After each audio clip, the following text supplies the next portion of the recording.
à toutes et à tous. Bonsoir Dominique. Bonsoir. Alors Dominique, ce soir, tu nous offres une très belle conférence qui est sur Histoire de naissance. Et Histoire de naissance, non seulement tu es conférencière, mais tu es auteur. Tu es auteur de 2 ouvrages qui nous accompagnent sur notre chemin en termes de développement personnel. Oui, Le premier qui date de 2010, c'est ça. qui s'appelle Ouvrez la porte à une vie gagnante. Alors, personnellement, moi, je l'ai lu et j'ai fait des exercices. Et effectivement, on nous apprend déjà beaucoup de choses sur nous-mêmes. Tu en as fait un second de livre Oui, qui s'appelle Histoire de naissance. Ouais. Voilà, avec plein d'exemples et l'importance de connaître justement l'importance de cette période dont on va parler ce soir. Et puis, en plus d'être conférencière et auteure de 2 livres, tu es animatrice de constellation, aussi bien en présentiel et puis c'est possible à distance. Oui. Tu On es peut intégrer à distance un groupe qui est déjà constitué et faire ça par WhatsApp. Donc, on peut faire des constellations même si on est loin. Et tu es à Saint-Jean-de-Soudain, en Isère. Voilà, tout à fait. Alors, par avant, je te dis un énorme merci à toi d'être là et puis de cette très belle proposition et à vous qui êtes présentes. Eh bien, très belle conférence sur Histoire de naissance. Très bien, merci. Alors, déjà, bonsoir à tout le monde. Et puis, l'importance, voilà, cette conférence qui est quand même, j'ai envie de dire, ma passion depuis, je dis toujours 15 ans, mais les années poussent, donc un peu plus. Voilà, ça fait 15, 18 ans que je travaille avec l'outil de la période autour de la naissance. C'est venu à moi avec la psychogénéalogie, en ayant entendu une conférence sur l'histoire, pas l'histoire de naissance, le projet Essence.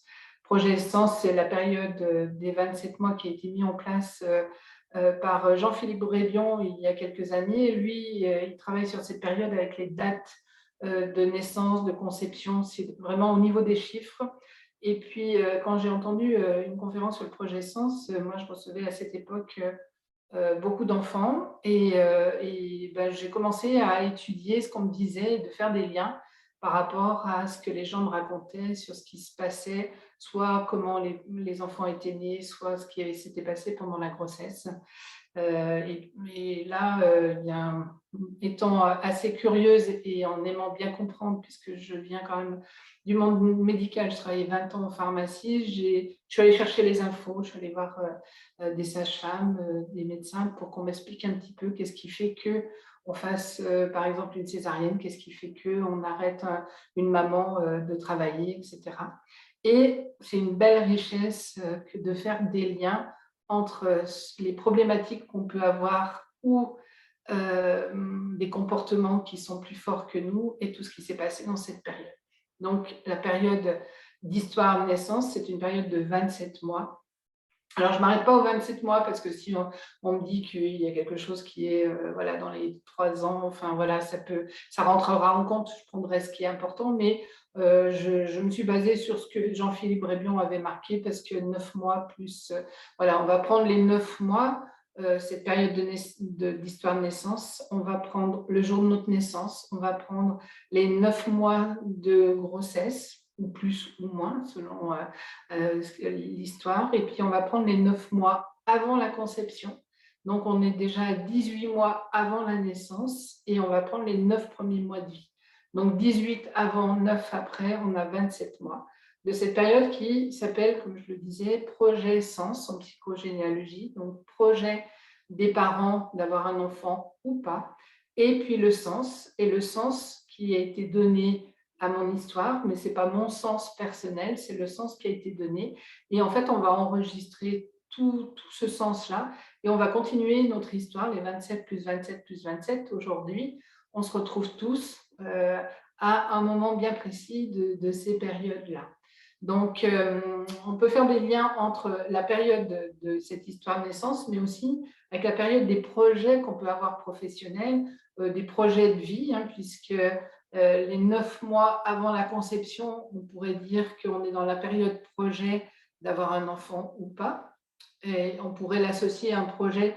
J'ai un projet, par exemple, de faire une maison. Eh bien, pendant ces 9 mois, je vais réfléchir à qu'est-ce que je veux. Est-ce que je veux une maison en campagne? Comment je la veux? On pourrait imaginer que le jour de la conception, ce soit le plan de l'architecte, que l'architecte ait mis en plan ce qu'on veut. Et puis, les 9 mois de grossesse peuvent correspondre aux 9 mois de préparation, de réalisation d'un projet, c'est-à-dire de cette maison. Elle va commencer à se construire, voilà, jusqu'au jour où il y a notre naissance. Et là, c'est le jour où on va déménager, où là, la maison est finie. Et là, on va emménager les 9 premiers mois de vie. Ça va être la concrétisation de nos projets. Donc, selon ce qui s'est passé dans notre histoire ou dans l'histoire des enfants, que ce soit avant la conception, pendant la grossesse ou après la naissance, ça va avoir un impact sur des choses qui sont importantes.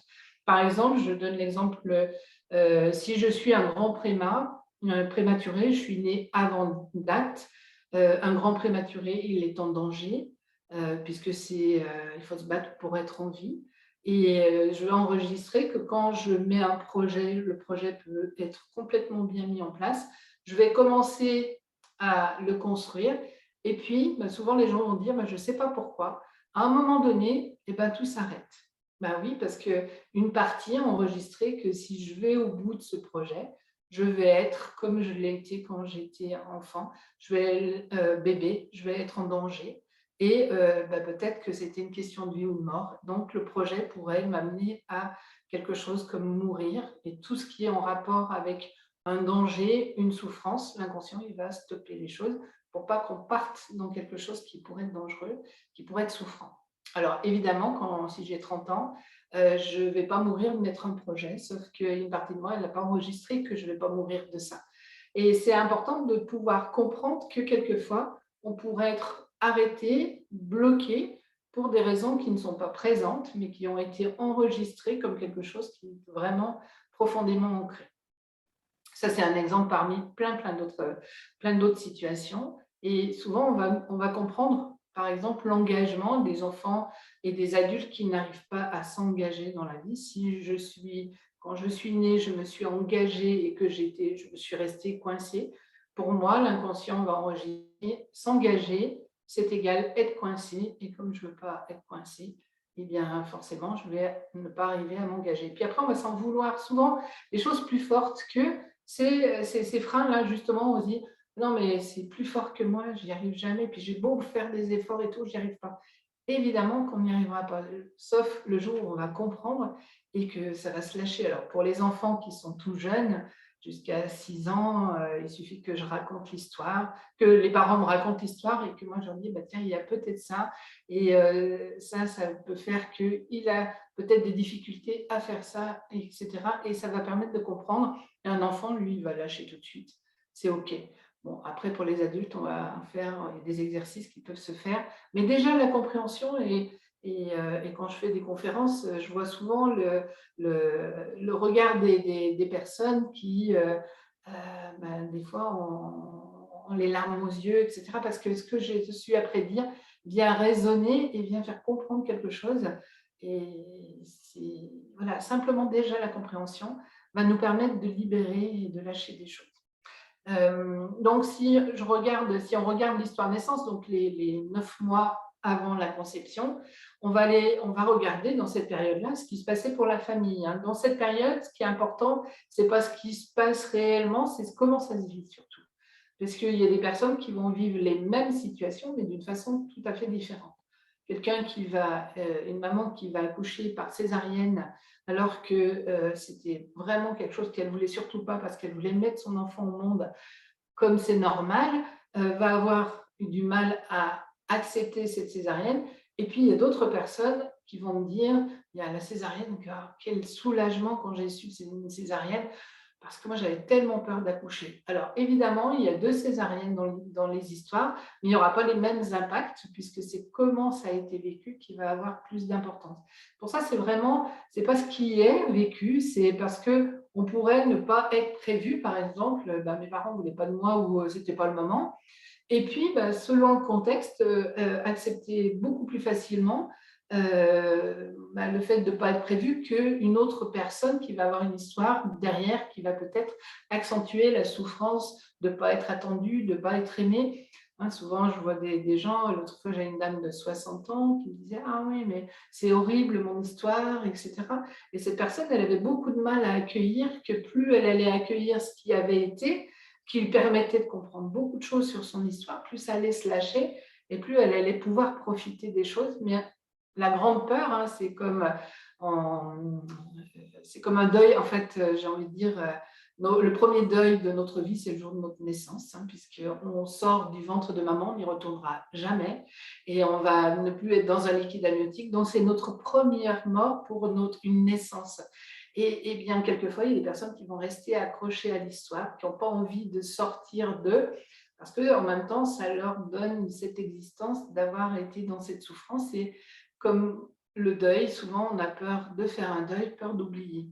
On n'oublie pas, tout est enregistré, mais c'est important de comprendre que voilà, tout ce qui s'est joué, tout ce qui a été vécu, nous donne une explication, nous fait comprendre comment on fonctionne et fait comprendre comment nos enfants fonctionnent, nous fait comprendre comment nos compagnons, par exemple, de vie, ou quelqu'un qui, voilà, si on savait l'histoire de tout le monde, ça serait magnifique parce qu'on dirait, ah oui, mais c'est normal. Parce que quand on a une histoire de naissance, on se dit, mais c'est normal qu'elle fonctionne comme ça ne peut pas être autrement, ça a été enregistré comme ça.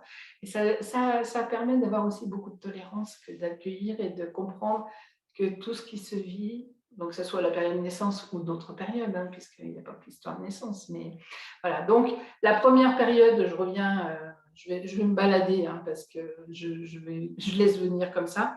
Avant la conception, si je suis attendue, ou pas attendu, ça va avoir un impact qui est différent. Alors, longtemps, moi, j'ai cru que quand on n'était pas attendu, c'était souffrant. C'était mon cas dans mon histoire. Et puis, eh bien, en rencontrant beaucoup de gens et en faisant beaucoup d'histoires de naissance, je me suis rendu compte que la grande souffrance ressortait plus sur les gens qui étaient très attendus. Alors, c'est assez surprenant parce que se dire, oh, quelle chance! Et j'ai eu beaucoup d'occasions de voir que les gens qui sont très attendus, par exemple, on imagine que des parents n'arrivent pas à avoir un enfant, ça fait quelques années qu'ils font des traitements, et puis voilà, et à un moment, hop, ça fonctionne, et un bébé qui va venir. Imaginez la pression, l'attente qu'il y a eu, le fait qu'on attende et qu'il faut que ça aille jusqu'au bout, eh bien l'enfant et l'adulte ensuite va porter cette pression, c'est-à-dire que il va enregistrer, il va falloir que je sois à la hauteur de l'attente qu'on a eue pour moi. Alors, je ne vous explique pas la barre, c'est vraiment, on met la barre très haute et on va retrouver beaucoup de perfectionnistes dans ces histoires-là, des gens qui sont souvent insatisfaits. Pourquoi? Parce que quand j'arrive là, il faudrait que je sois là, quand je suis là, il va falloir que je sois là. Donc, c'est souvent des personnes qui vont s'en demander beaucoup. Et ça, c'est énormément de pression à vivre. Donc, et alors que quelqu'un qui n'est pas attendu, alors on peut en faire un côté victime, pauvre moi, mais aussi ça va être des personnes qui vont s'habituer, qui vont être beaucoup plus adaptables à plein de choses. Et là, on aura des gens beaucoup plus satisfaits. J'aime ça, puis j'aime ça aussi, puis j'aime ça aussi. Donc, souvent, ça peut être plus léger. Alors, je ne vais pas préquantifier la souffrance vécue parce que ça peut être et des gens qui ont des histoires, c'est dramatique. Quand j'entends l'histoire, je dis waouh, ça pourrait être un film qu'on voit et qui ont beaucoup moins de souffrance que certaines personnes qui vont ne pas avoir accueilli peut-être le fait de ne pas avoir été acceptés tels qu'ils étaient en tant que fille ou en tant que garçon. Donc c'est important, on ne peut pas se dire tiens, ça a été quelle chance elle a eue ou le pauvre. On n'en sait rien, on ne sait pas comment c'est vécu. Donc, c'est important juste de voir nous, comment ça se passe par rapport à notre histoire, si on a des détails, et puis de parler de cette histoire aux enfants, parce que c'est tellement important de mettre des mots, c'est tellement libérateur de comprendre que tiens, s'il y a eu ça, bah, peut-être que je fais beaucoup d'efforts pour être aimée parce que j'aurais aimé que mon père m'accepte tel que j'étais. Et après, quand je vais être adulte, est-ce que j'ai besoin de faire des efforts pour être acceptée? Peut-être plus, mais en tout cas, j'ai fonctionné comme ça et là, je vais commencer à accepter que je fonctionne comme ça et on sait que le changement, il passe par l'acceptation. Quand je vais accepter, quand je vais être en paix avec quelque chose, tout va se bouger sans qu'on ait d'efforts à faire. Donc, voilà, cette notion d'être attendu ou pas, on ne peut pas savoir comment l'autre l'a vécu. C'est pour ça que c'est important et dire comment ça s'est passé pour vous et comment aujourd'hui vous vivez ça. Est-ce que vous êtes quelqu'un qui est beaucoup dans je fais pour les autres, je suis bénévole dans tous les domaines, etc., etc. Bien oui, ben, si je suis bénévole, alors je fais rien contre le bénévolat, hein, puisque j'en ai fait, j'en fais encore, mais il y a des gens qui font beaucoup, beaucoup, beaucoup de choses et ça et ça. Et là, on va retrouver la personne qui a tellement besoin d'être aimée qu'en faisant les choses, eh bien, ils vont venir, ils sont satisfaits. C'est comme si on leur disait, le fait de donner à l'autre, ça m'apporte de l'amour. Voilà, donc on va retrouver des schémas. Et puis, des fois, il y a des personnes qui en ont marre de faire tout pour les autres, mais qui ne vont jamais arriver à s'arrêter. Mais on peut comprendre, parce que si j'arrête, je me sentirai plus aimée. Donc, il va falloir qu'on comprenne que c'est parce que j'ai peur de ne plus être aimée que je suis dans ce schéma. Et ce schéma va se bouger tout naturellement. Dans la période avant la conception, on peut regarder qu'est-ce que vivaient les parents, est-ce qu'ils se connaissaient depuis longtemps, est-ce que c'est une rencontre qui s'est faite et puis bon, la rencontre a fait qu'il y a eu cette conception et derrière, il y a eu un couple qui s'est formé. Est-ce que ce couple a été heureux? Enfin, il y a plein de choses qu'on va prendre en compte. Il y a aussi, est-ce qu'il y a eu une fausse couche, par exemple, dans cette période, hein, puisque je peux naître après une fausse couche. Donc, si on parle au niveau de l'âme, il y a des âmes qui se sont rencontrées, puisque j'ai pu être, moi, en tant qu'âme, rencontrer l'âme qui devait se présenter ou qui momentanément est venue se présenter. Et quelquefois, alors ça, on le voit souvent plus en constellation, on va voir qu'il y a deux âmes qui voulaient venir ensemble et que ça ne s'est pas fait et que soit je peux porter une colère parce que j'en veux à l'autre âme d'être partie. Enfin, il y a plein de choses qui peuvent se jouer à ce moment-là. S'il y a une fausse couche, ce qui est important, cette fausse couche, c'est quelque chose qui s'est fait naturel. Donc, pour les parents ou pour maman en tout cas, et pendant la grossesse, il y a cette période où j'ai peur que ça ne tienne pas. Hein, une fausse couche, en général, ça se passe avant les 3 mois. Alors après, il y a d'autres cas. Et ça veut dire que pendant 3 mois, maman, elle va être en attente, pourvu que ça ne lâche pas. Puis on va avoir des gens, ils ne savent pas lâcher, ils ne savent pas faire du lâcher-prise. Ben non, parce que c'était une notion, c'était tellement important que je reste accrochée. Et après, on va avoir aussi des enfants qui sont accrochés à maman. Donc, je peux faire des symboliques après pour couper parce que tu voulais que je reste accrochée, je reste accrochée. Voilà, hein, il y a des enfants qu'on a du mal à mettre après en crèche ou en maternelle, etc. On va retrouver des liens qui peuvent se faire comme ça. Là, je vous donne des grandes lignes. Après, il faut le mettre dans le contexte de l'histoire, mais on peut retrouver ça. Une chose qui est différente, c'est si avant, pendant cette période-là, il y a eu une IVG. Donc là, c'est différent parce que l'IVG, c'est un choix, sans jugement aucun, bien entendu, c'est un choix de ne pas garder l'enfant. Il y a des raisons, voilà, elles sont OK.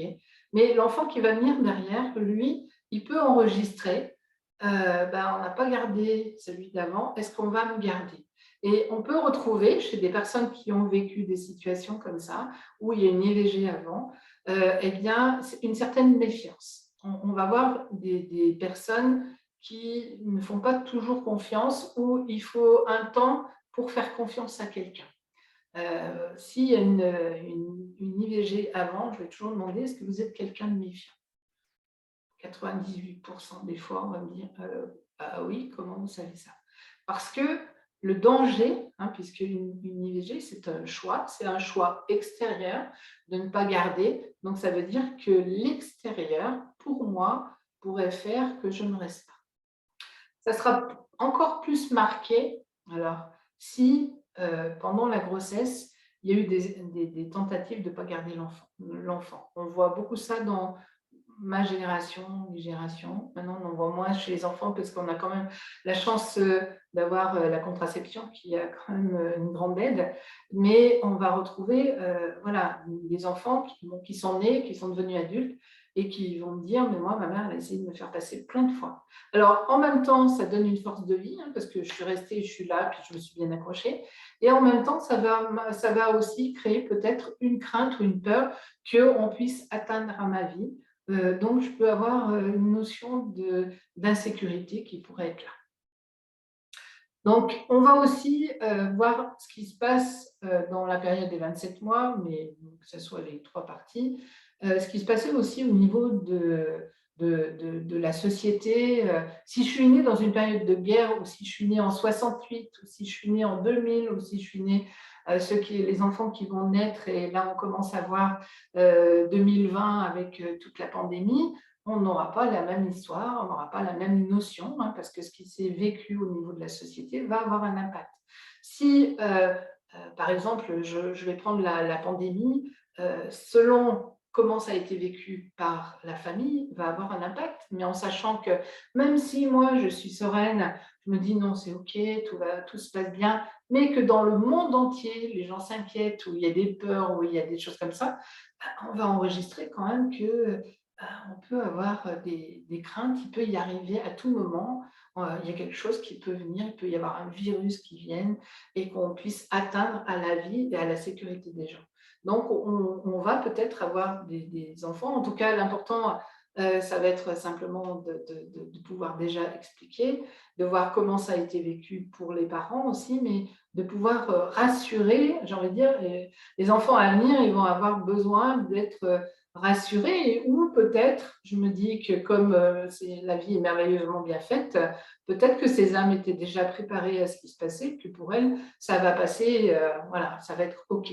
J'attends. Je suis curieuse d'expérimenter, de voir des histoires de naissance. J'ai rencontré déjà plusieurs enfants, mais des enfants qui sont plus dans les peurs, parce que pendant un certain temps, on ne devait pas toucher, on ne doit pas se toucher, on ne devait pas s'embrasser. L'enfant, il a enregistré qu'il était bien qu'avec sa mère ou avec son père, ou voilà, donc en petit vase clos. Non, voilà, on va voir comment ça bouge. Rien n'est définitif, tout peut se bouger. Donc ça, c'est ce qui est à retenir, ce qui est important. Si je suis née pendant la guerre, évidemment, il peut y avoir la crainte, mais là, on est dans une crainte que le danger qu'on puisse venir atteindre à ma vie, mais que c'est des personnes qui puissent venir atteindre à la vie, alors que là, pendant la pandémie, on était plus dans un virus, en tout cas, beaucoup l'ont cru comme ça, et ça sera une notion qui sera différente.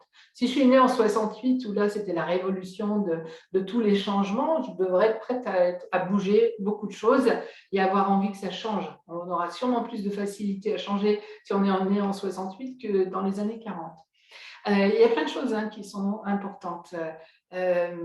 Après, c'est voir ce qui s'est passé dans la famille en général. Il n'y a pas que papa et maman qui rentrent en compte dans l'histoire de naissance. Il y a aussi ce qui se passe dans la famille, si ça vient toucher l'histoire, s'il y a eu des conflits, s'il y a eu des choses qui ont perturbé les parents. L'enfant, lui, il va enregistrer les conflits, il va enregistrer les cris peut-être. Et les cris, donc les cris et la voix, peuvent aussi après provoquer des problèmes à l'écriture. On retrouve des choses comme ça qui sont importantes. Les mots qui sont dits vont avoir un impact fort. Je donne l'exemple, par exemple, je crois que je l'ai mis sur mon livre, je ne sais plus trop ce que j'ai mis sur mon livre, il y a longtemps que je ne l'ai pas relu, je ne l'ai jamais relu d'ailleurs. L'histoire d'une maman qui m'appelle parce que sa petite fille qui avait 6 ans ne voulait plus manger. Elle mangeait le strict minimum. Et donc, je fais son histoire de naissance et puis je lui demande, avant de faire l'histoire de naissance, je lui dis, mais est-ce qu'il y a eu des choses difficiles? Elle me dit, bah non, il n'y a rien eu de spécial. Bon. En faisant l'histoire de naissance, elle me dit qu'en fait, elle n'avait pas trop envie d'avoir un enfant, mais là, son mari voulait. Et au bout d'un moment, elle s'est dit, bon, allez, je vais lui faire plaisir. Donc, je vais avoir un enfant. Je vais lui faire plaisir. Donc, déjà, l'enfant, il va enregistrer, je suis là parce qu'on a voulu faire plaisir. Donc, le plaisir à faire aux autres, ça va être facile pour cet enfant, c'est sûr. Je ne sais pas si elle se fera plaisir à elle. Et puis, elle me dit, en fait, quand elle passe sa première échographie, l'échographe lui dit c'est pas normal ce qui se passe, non, ce bébé, écoutez, ce bébé, il va pas être viable. Alors, moi, je vous conseille de ne pas vous attacher à cet enfant, puisque, à mon avis, dans quelques jours et dans une semaine, il ne sera plus là. Et donc, je demande à cette maman, alors, qu'est-ce que vous avez fait à ce moment-là? Elle me dit, ben, en fait, moi, je fumais, j'ai repris la cigarette, je faisais du sport intense, j'ai repris le sport, ok. Et puis, donc, il n'y a rien qui se passe. Donc, elle repart un mois après pour faire la deuxième échographie, enfin, pour l'échographie de vérification. Et ce même échographe dit « Ah, bah, tiens, j'ai dû me tromper, tout va bien ». Et là, quand j'ai juste cette info, je dis à cette maman « Mais est-ce que votre enfant, elle a eu une problématique de santé? Est-ce qu'elle est allée voir le médecin ?» Elle me dit, bah non. Je dis d'abord, comment elle est chez le médecin? Il me dit, ah bah, c'est terrible quand on va chez le médecin. Elle s'accroche à la monture de la porte pour pas qu'on passe la porte pour aller chez le médecin. Imaginez bien, ce médecin, échographe, dit, non, mais ne vous occupez plus de votre enfant, là, il ne va pas rester. Donc, ça veut dire que l'enfant enregistre, le médecin, il est dangereux parce qu'il va faire que je n'existe plus. C'est momentané, on va dire, c'est pendant un mois. Mais pendant ce mois, il y a quand même toute cette coupure qui se fait. Et puis, je reviens sur ce médecin, puisque cet enfant, elle ne mange pas, il y a quelque chose qui se passe. Je lui dis, est-ce qu'il y a eu quelqu'un qui était malade dans la famille, là, pendant les mois avant et tout? Puis elle me dit, ah bah oui, moi, j'ai fait une dépression, j'ai été hospitalisée, ok. Et je lui dis, et comment vivait votre petite? Elle me dit, bah, très bien, elle venait avec son papa, et puis bah, ça se passait bien, elle rentrait à la maison, tout se passait bien. Okay. Puis elle me dit, ah, ben, j'ai été hospitalisée aussi une deuxième fois, mais ce n'était plus une hospitalisation comme on peut le penser. J'étais dans un centre parce que, en fait, avec les antidépresseurs, j'avais pris beaucoup de poids. Donc, j'étais dans un centre pour mincir, pour perdre ce poids. Et puis elle me dit, ah, maintenant que je vous dis ça, c'est vrai qu'elle a 6 ans, la petite. Hein. Elle me dit, depuis que je suis rentrée de cet institut, j'ai collé sur le frigo, hop, ma miette avec ce qu'elle doit manger, ce qu'elle ne doit pas manger. Et cette petite qui a 6 ans est toujours vers sa mère en lui disant, t'es sûre que tu as le droit de manger ça? T'es sûre que tu peux manger ça? Etc. Elle est inquiète sur ce que cette maman va manger. Et là, je dis à la maman, ben voilà, je vais vous expliquer pourquoi votre petite, elle ne mange plus. Si elle mange, qu'est-ce qui se passe? Ça, c'est pas une réalité, mais en tout cas, c'est ce qu'elle a vu. Elle peut grossir. Si elle grossit, qu'est-ce qui se passe? On va à l'hôpital. En tout cas, sa maman est allée dans un centre. Et si on va dans un centre, eh bien, il y a des médecins. Les médecins, c'est dangereux. Alors, je vais me nourrir juste ce qu'il faut pour ne jamais avoir à aller dans un institut comme ceci. Et moi, je travaille aussi avec l'homéopathie et je conseille un traitement, enfin un produit, et puis un remède, comme on les appelle. Et elle me rappelle 2 jours après, cette maman, et elle me dit, eh bien, je lui ai raconté, parce que la petite n'était pas là, on faisait ça par Skype, je lui ai raconté ce que vous m'avez dit. Elle me dit, je ne sais pas, dans le quart d'heure qui a suivi, elle m'a dit, bon alors, on mange?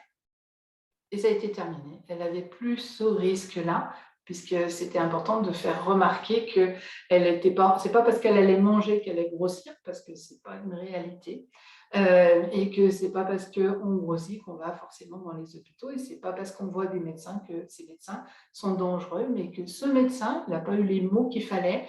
En tout cas, il est venu faire vivre à cet enfant une coupure affective, et on sait que pour le bébé, l'embryon, c'est tellement important, tout ce qui se sent, voilà. Et ça, c'est un exemple parmi beaucoup d'autres exemples de compréhension de choses qui peuvent, à un moment donné, nous rattraper. On ne sait pas pourquoi, mais ça vient, enfin, on ne sait pas pourquoi, on peut le comprendre, et ça vient et ça va venir. Ça me fait penser aux missions qu'on pourrait nous avoir données. Je ne sais pas si notre Amélie vivre ça, sûrement. Une mission j'ai entendu quelquefois, non, une fois surtout, mais moi, quand je suis née, c'est une dame qui avait une cinquantaine d'années. En fait, avant sa naissance, juste les quelques mois, il y a eu un drame et quelqu'un qui est décédé, qui a touché profondément sa maman. Et en fait, elle me dit, moi, on m'a toujours dit que j'étais l'antidépresseur de maman. Donc, ça veut dire que ma mission va être de faire que maman aille bien.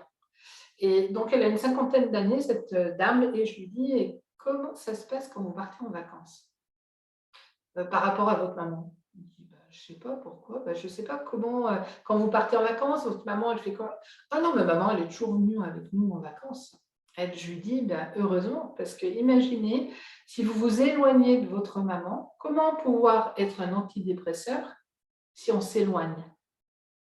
Et elle me racontait qu'elle était très, très attachée, elle y allait tout le temps, etc. Parce que quelquefois, on va se dire, mais pourquoi je ne peux pas profiter de mes vacances? Chaque fois que je suis en vacances, je ne vais pas être bien, je vais être brassée, je ne vais pas profiter. Oui, parce que ma mission est d'être à côté de maman. Donc là, pour le coup, cette maman, elle était là avec elle pendant les vacances depuis toujours. Donc c'était parfait, mais ça peut vraiment avoir un impact et on peut comprendre plein de choses. Un autre exemple qui me vient, on imagine que, parce que ça existe, que le couple ne va pas très bien et que pour que le couple dure un peu, on va se dire, tiens, on va faire un enfant. Alors, je les appelle les enfants post-it. Ils sont là, ils viennent coller. Il faut que la colle soit bonne, mais sinon, ils sont là, ces enfants post-it. On imagine qu'on ait cette mission, donc c'est-à-dire mon rôle est de faire que mes parents soient bien ensemble et que ça continue. Le couple continue, on pourrait avoir 30 ans, et puis à un moment, mes parents ont décidé de se séparer. Et là, on ne va pas comprendre pourquoi cet enfant qui est devenu adulte va vivre ça comme un déchirement total. On va dire, non, mais attends, c'est tes parents, ils font ce qu'ils veulent, ils choisissent et tout. Sauf que pour cet enfant, sa mission était de pouvoir, de faire que ses enfants soient ensemble. Donc, ça veut dire que je n'ai pas accompli ma mission. Et c'est là la souffrance qui pourrait ressortir et on pourrait comprendre pourquoi cette personne vit cette séparation très difficilement.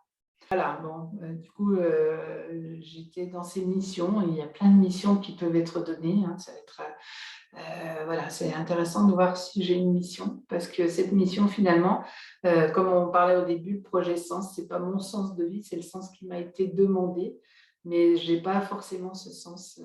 Je n'ai pas forcément cette mission à porter. Je ne l'ai pas d'ailleurs, mais des fois, on va le comprendre très tard. Qu'est-ce qui pourrait être enregistré? Alors, on a passé la première période, on va dire la conception. Ce qui va être intéressant, c'est de savoir comment l'annonce a été accueillie. Quand maman a su qu'elle était enceinte, par exemple, quand on l'a annoncé à papa. Et puis la famille aussi, parce que selon comment c'est annoncé, comment ça va être reçu peut avoir un impact sur maman et sur l'enfant. Quelquefois, je me rappelle d'une histoire où le père à la maman est rentré dans une rage, enfin, je ne me rappelle plus exactement du contexte. Et puis, en fait, elle me disait que son enfant ne supportait pas son grand-père maternel. Il dit, c'est impossible, quand ils sont ensemble, elle fait la vie. Vraiment, elle est toujours après faire des caprices, etc.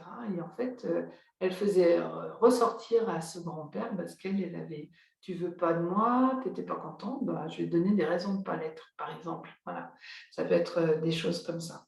L'important, c'est comment ça va être accueilli et comment c'est vécu par maman. Moi, je vais vous donner mon exemple. J'ai 3 enfants, 2 garçons et une fille. Donc, ma fille a 14 ans d'écart avec son frère aîné. On s'était dit, tiens, si une âme veut bien se présenter dans notre famille, on est prêt à l'accueillir, on lui donne 6 mois. Bon, elle n'a pas attendu, hein, le premier mois, elle était là.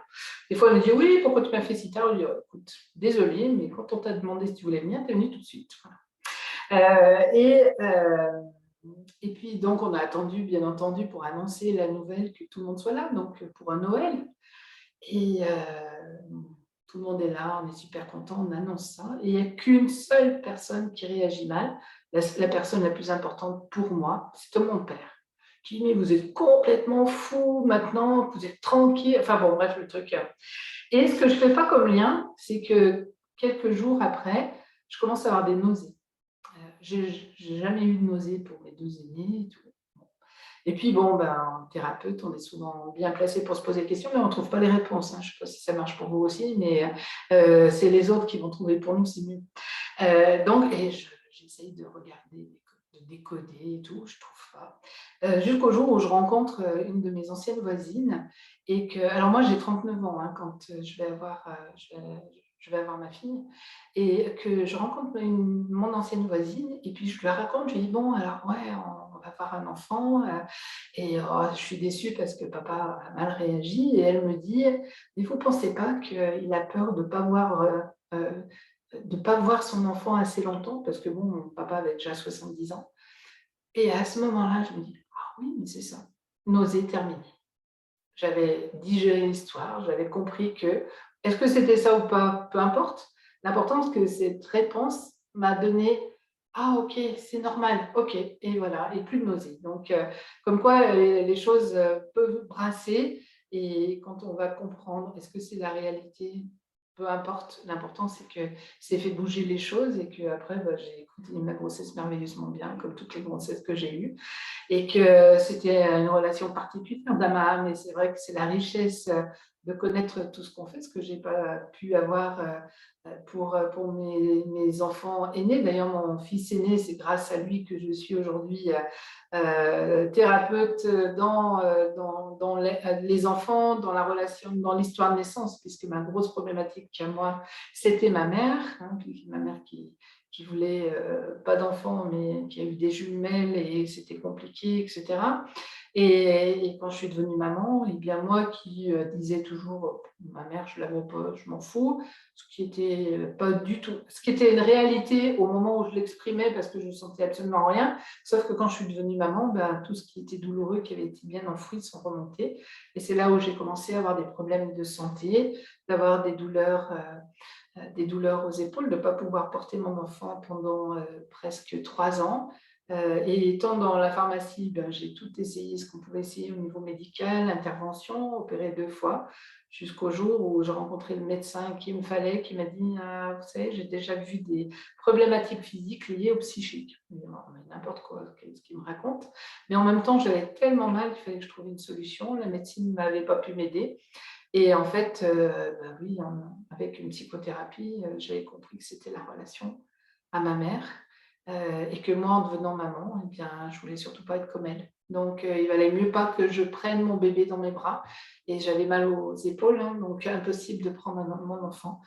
Et puis merci, puisque ça m'a permis après de travailler sur ça, d'accepter ma mère telle qu'elle était, d'avoir une relation qui est vraiment super avec maman aujourd'hui, et puis d'avoir une relation avec mes enfants qui est super, ce qui n'aurait sûrement pas été le cas avec la souffrance que je portais.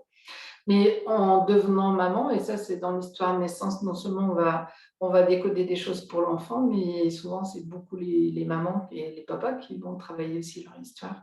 Et les enfants, ils sont futés, ils les emmènent par la main, les parents, pour que ça bouge. Alors, la grossesse, on va prendre ce qui s'est passé aussi physiquement. Hein. Est-ce que physiquement, la santé, maman allait bien? Est-ce que j'ai dû rester alitée? C'est important. Comment je l'ai vécu, si j'ai dû rester alitée, si c'est des personnes qui bougent tout le temps et ça a été hyper difficile. de rester allongée. Est-ce que j'en ai pas voulu à mon enfant d'être obligée? Enfin, on va poser toutes ces questions. Une maman alitée aussi est très attentive à ce que le bébé aille bien. Donc souvent on écoute, est-ce que ça va? Est-ce que mon bébé bouge et tout? Et on va avoir des mamans qui vont avoir souvent des enfants qui bougent beaucoup derrière parce que l'enfant il a enregistré, ben, si, pour rassurer maman, il faut que je bouge. Donc eh ben, ils vont bouger, puis on va dire non mais je ne comprends pas, il doit être hyperactif et tout. Non, non, il est juste après vous faire voir qu'il est en santé et que vous pouvez être rassuré. Voilà, ça peut être des situations comme ça. On va prendre dans cette période voilà, l'accompagnement. Est-ce que le papa était présent? Est-ce qu'il y a eu du soutien?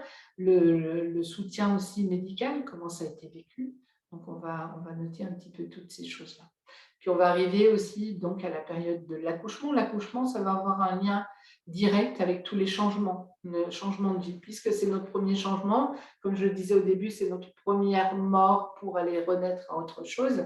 Donc, si l'accouchement s'est passé facilement, comme une lettre à la poste, je vais avoir peut-être une facilité de vivre les changements, sauf si derrière, il y a eu d'autres choses qui se sont compliquées dans les premiers mois. Ça, il faut voir aussi. Ça sera d'autant plus facile pour des personnes qui sont nées facilement, alors que des enfants qui sont restés coincés, qui vont faire que ce changement du ventre de maman à passer à l'extérieur, ça a été long, ça a été douloureux, j'ai fait souffrir maman. On pourrait avoir plus de difficultés à faire des changements dans notre vie si ça s'est passé comme ça. Si je suis née, je parlais d'engagement tout à l'heure en exemple, si je suis née par voix basse et que au moment quand je me suis engagée, je suis restée coincée et qu'à ce moment-là, donc si l'enfant s'engage et que ça coince, on a plusieurs façons de pouvoir faire naître l'enfant selon où en est la souffrance du bébé. On peut utiliser les forceps, donc c'est 2 cuillères qui viennent prendre le niveau du crâne pour aider à la naissance. L'enfant ou l'adulte qui est né par forceps pourrait des fois, c'est souvent des personnes qui n'aiment pas qu'on les force à quelque chose. Ne venez pas me prendre la tête. Souvent, c'est des situations comme ça. Quand on l'exprime, je vois souvent des sourires par rapport à ça. Si par contre je me suis engagée et que il est urgent que je naisse mais que ça passe pas, qu'on n'y arrive pas, on pourrait faire une césarienne, la césarienne d'urgence justement. Et l'enfant va enregistrer, j'ai fait beaucoup d'efforts pour naître, à quoi bon faire des efforts pour qu'après ça se fasse autrement. Et on peut avoir des personnes qui ont beaucoup de mal à faire des efforts parce que ça donne rien. Voilà, j'ai enregistré ça. La naissance par voix basse prend plusieurs heures, voire quelques jours des fois. Et la naissance par césarienne prend 3 minutes. Alors, quand elle est... Voilà. Donc, il faut savoir qu'on n'a pas le même impact. Je nais par voie basse, je vais avoir tout ce travail qui va prendre le temps, mais ça prépare justement à aller vivre quelque chose de nouveau. Alors que quand je suis dans le ventre de maman, qu'on va faire une césarienne, je suis confortablement installée dans le ventre et en 3 minutes, eh bien, on va me sortir, il va falloir que je naisse. C'est exactement comme si vous étiez dans votre lit sous une super couette un jour où il fait très très froid dehors et que d'un seul coup on enlève la couette, on ouvre les fenêtres. C'est un peu ça. Donc l'enfant qui est né ou la personne qui est née par césarienne, souvent c'est une personne, il ne faut pas venir la chercher. Parce que c'est un peu, voilà, je vais réagir assez brusquement, on n'est pas me perturber. Alors après la césarienne, soit elle a été programmée, ça veut dire que tel jour on sait que l'enfant va naître, et ça peut être des enfants et des personnes qui n'aiment pas qu'on programme pour elles, parce que ce n'est pas forcément le jour où je devais naître. Et puis j'entends quelquefois ces césariennes qui sont prévues, où la maman, quelques jours avant cette date-là, il y a des contractions qui commencent. Et là, ils vont se dire, voilà, parce que l'enfant, il va donner son petit signal, dire, c'est pas vous qui allez décider, c'est moi. Et ça met une force de caractère en disant, je ne veux pas aller contre ce que vous faites, mais en tout cas, moi, je vais décider parce que c'est ça que je veux. Une naissance par siège. Alors, bien sûr, aujourd'hui, il y a la péridurale qui facilite les choses quand même au niveau douleur, en tout cas pour maman, ce qui n'était pas dans les années 60 et avant. Donc, une naissance par siège à cette époque, c'était une des naissances les plus souffrantes. Et on va enregistrer qu'on a fait souffrir maman. Et ce qui va être enregistré pour les personnes qui ont cette sensation d'avoir fait souffrir, ça pourrait être des personnes qui vont peut-être se sacrifier, qui ne vont pas s'écouter, qui vont plutôt faire en sorte que tout le monde aille bien. Ils sont capables de ne pas vivre ce qui est OK pour eux, pour ne pas blesser l'autre, pour ne pas faire du mal. Voilà. On pourrait avoir ça. Une naissance partielle, je partais avec cette idée déjà, c'est on est à l'envers et on dit la naissance partielle, c'est regarder celui qui est en haut. Donc ça veut dire que quand il y a une naissance partielle, il y a sûrement une personne importante qui était décédée qu'on aurait aimé avoir avec nous, ou que maman aurait aimé ou papa. Et c'est intéressant, et c'est très beau d'ailleurs quand on pose cette question, parce qu'il y a forcément la réponse.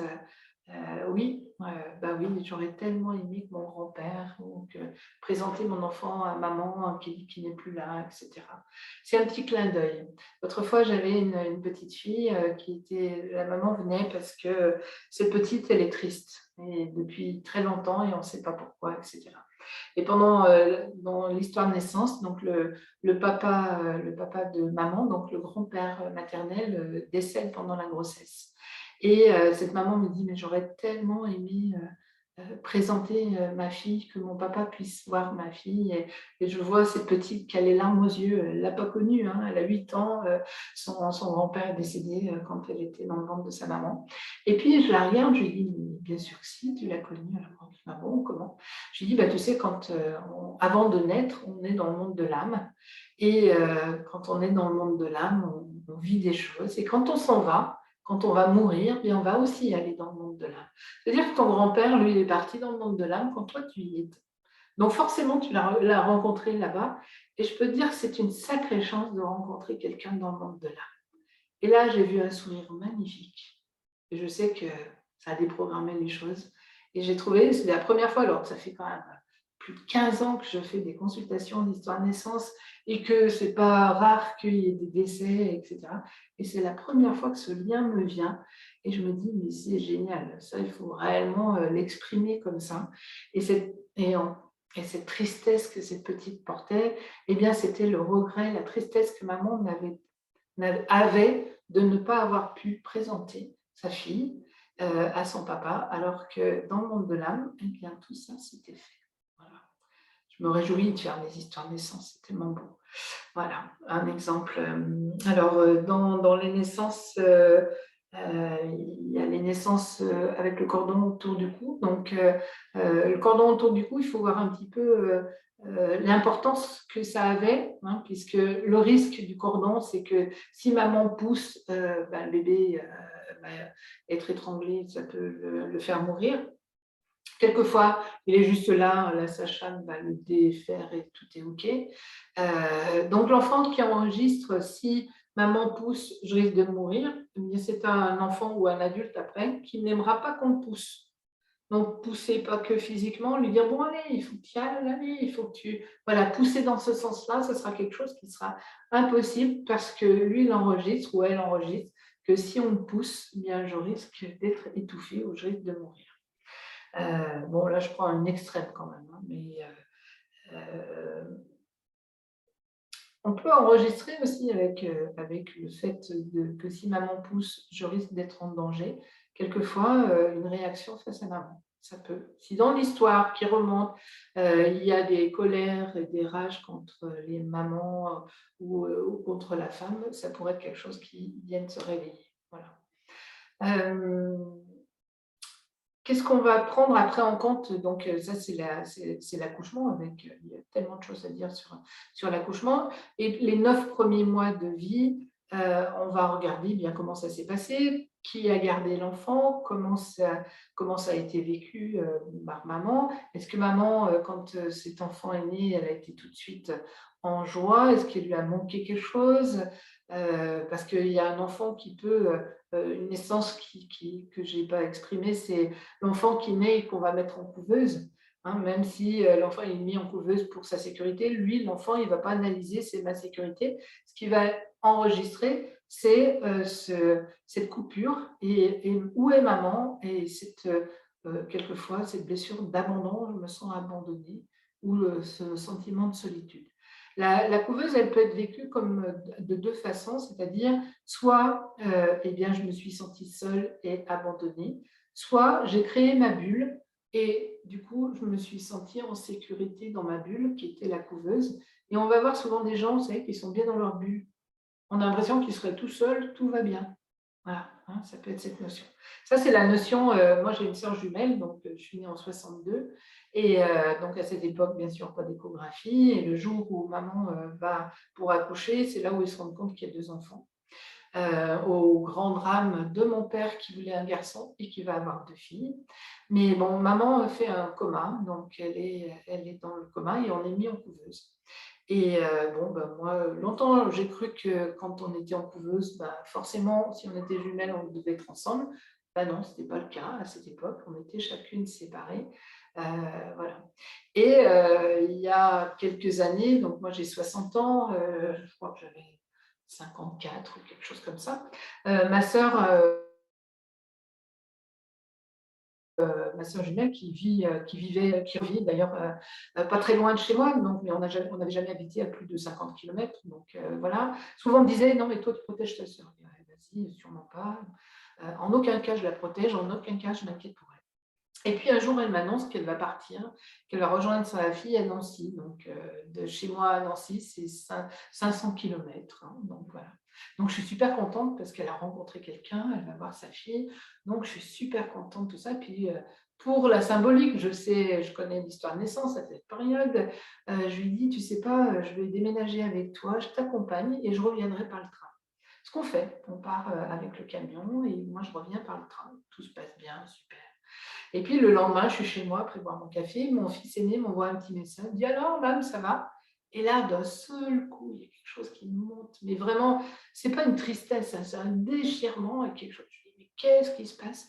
Et je me mets à pleurer, quelque chose qui, voilà. À cette époque, je travaillais avec Agathe Raymond, qui est une Québécoise qui est décédée maintenant. Je travaillais pendant 15 ans avec elle et merci, c'est elle qui m'a beaucoup fait travailler sur le monde de l'âme, etc. Et on avait, via Skype, c'est une Canadienne, je lui envoie un message, je lui dis, écoute, là, ma sœur est partie, mais je ne vais pas bien du tout et tout, et on se fait un Skype. Et elle me dit, c'est marrant, on a l'impression, c'est comme si elle était morte, ta sœur. Alors, oui, je sais pas.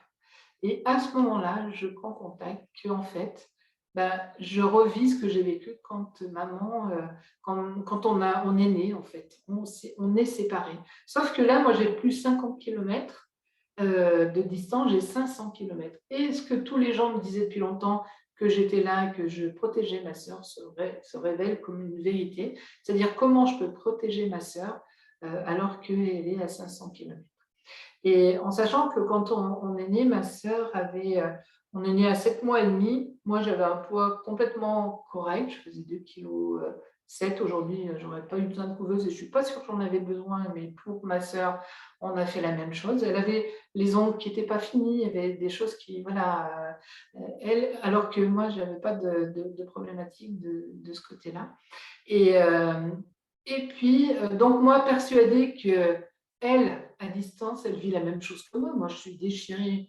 Bon, grâce à ce que je fais, grâce à Agathe, en une journée, pof, ça se pose.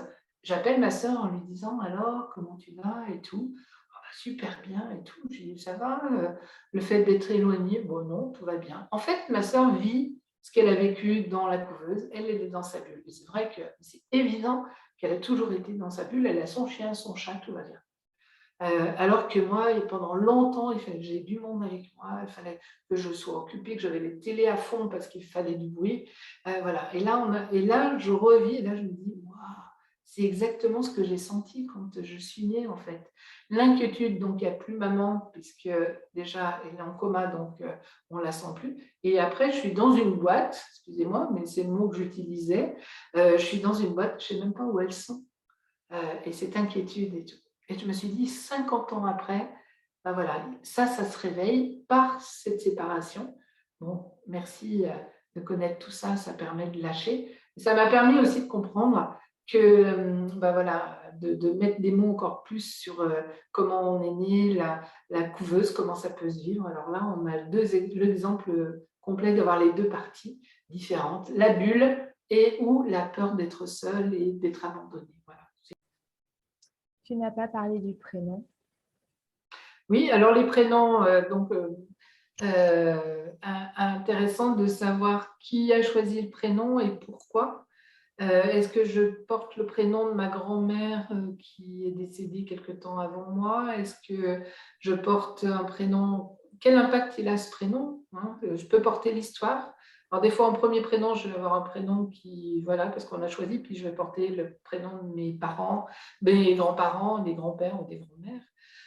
On peut porter voilà, l'histoire des prénoms si ça appartient à la famille. Oui.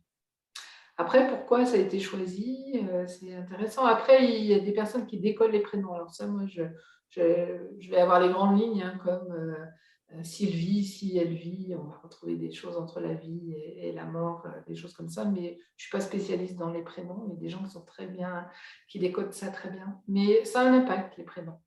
Qu'est-ce qui fait? Qui a choisi le prénom? Des fois, c'est assez surprenant, parce que ça peut être quelqu'un d'autre qui a choisi. Quelquefois, on ne sait même pas le prénom. Bien finalement, c'est la sage-femme qui décide. Voilà, il y a certaines personnes qui ne vont pas avoir leur prénom tout de suite parce qu'on ne sait pas ce qu'on va donner comme prénom. Donc, des fois, on peut avoir des difficultés dans l'identité. Voilà. Donc, pour toi, c'est pas l'âme qui choisit son prénom. Si. C'est l'âme qui choisit son prénom. Avec toute l'histoire avec. C'est ça. Avec toute l'histoire. On vient vivre ce qu'on doit vivre. Ce n'est pas la peine de se dire, mince, si j'avais su, je l'aurais fait autrement. Ce n'est pas OK, c'est juste ce qui s'est passé. Quel que soit ce qui s'est passé, c'est juste. Le jour où on a compris ça, ça enlève beaucoup de questions. On arrête de se poser des questions.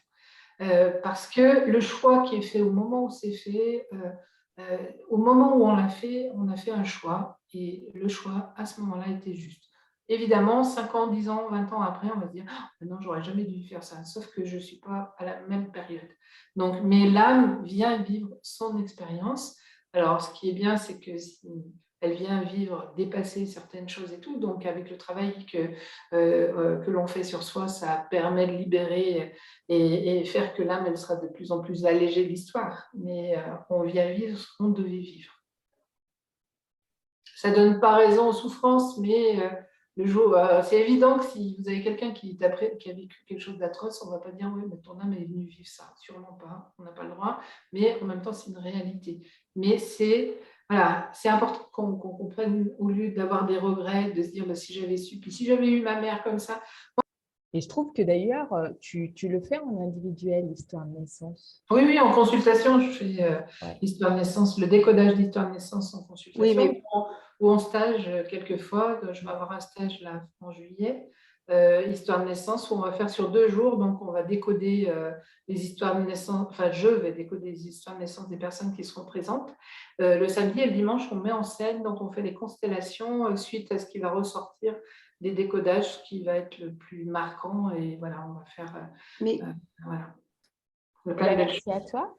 Eh bien, avec grand plaisir, j'étais ravie de passer ce temps avec vous, de répondre. Voilà, j'adore faire, partager ces moments sur l'histoire de naissance. Donc, moi, je vous souhaite plein de belles choses. Merci.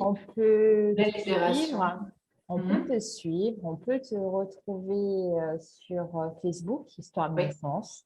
On peut venir même à ta rencontre tous les mercredis soirs. C'est ça. Je fais un direct tous les mercredis soirs. Donc, je vais arrêter juillet-août, mais depuis le confinement, j'ai commencé à ce moment-là. Tous les mercredis soirs, je suis en direct pendant 1 heure et je laisse venir ce qui vient. Voilà. Donc, on peut parler de plein de sujets. Et voilà. Donc, sur Facebook, donc c'est Facebook Histoire de naissance. Et puis, tu as un site? J'ai un site, dominiquegeorges.com. Donc, Dominique et Georges comme les prénoms. Puisque mon père voulait un garçon, donc j'ai un prénom de garçon et je suis mariée avec un monsieur qui s'appelle Georges. Voilà. .com, donc, et sur mon site, j'ai une vidéo que j'ai mis en lien avec une interview que Christelle a fait sur les constellations, donc qu'on retrouve sur mon site. Et puis, j'ai aussi une vidéo, enfin 2 sur une conférence d'histoire de naissance. Si vous avez envie, après il y aura le podcast de Christelle, de partager ça, si les gens sont intéressés de savoir un petit peu des choses. Alors, on peut retrouver tout ça sur mon site. Et puis toutes les dates des constellations. Et voilà. En tout cas, j'ai été ravie de partager ce moment avec vous toutes. Merci Je vous beaucoup. souhaite plein de belles choses. Bonne soirée. Bonne soirée. Merci Christelle d'organiser tout ça. Merci. Et à bientôt. Avec plaisir. Au revoir. Merci beaucoup.